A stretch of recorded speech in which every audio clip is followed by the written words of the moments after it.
What's on the schedule today?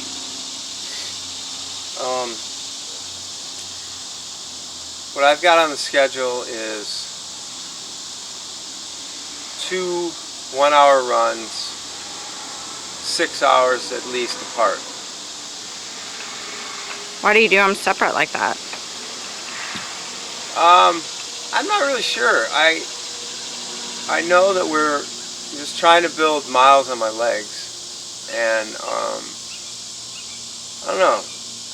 I actually might go 115 on each one, and a 2.5 hour run can sometimes be daunting. And I think that I'll also probably split them up into like one of them is a semi-tempo session, and the second one will be just a run to put miles on my legs. You know, I think it's just to build up mileage without, getting exhausted.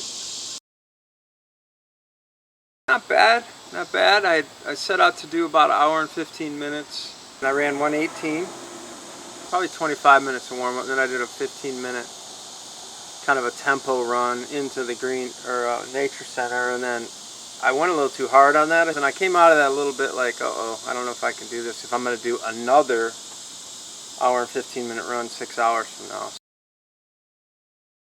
Here we are, almost 6 hours later, and I'm getting ready to go back out for my second run of the day.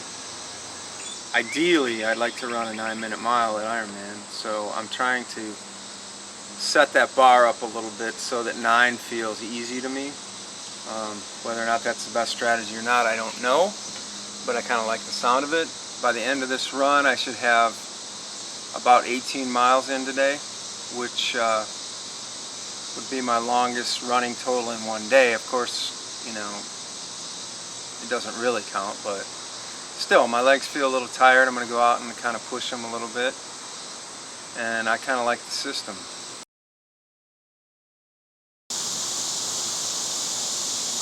This is a good time for me to announce that I am now endorsing Gatorade towels. The towels are amazing.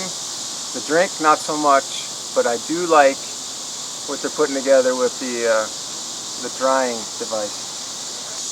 So it turned out pretty good. I think a couple things I noticed were, for whatever reason, if I feel like my feet are starting to hurt, and I pick it up a little bit and shorten my strides, it feels better if I'm going faster. It hurts less. Now, I think that's a big part of running, if you can start to learn to trust yourself and go faster and use that momentum, a little bit of a lean or whatever, and just pick them up and put them down and trust that, your breath is going to be there. That's how you get faster, I guess. You have to let go and relax. And I was talking to a friend of mine who owns a running store in town.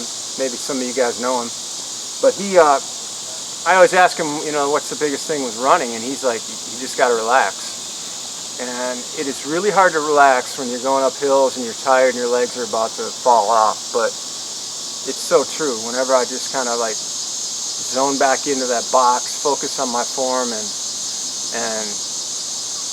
let the tension go, it does seem to get easier. And I think you can kind of recreate that moment many, many times in a run, especially a marathon. So it's, food for thought. Anyway, thanks for stopping by, and I will get back with you tomorrow.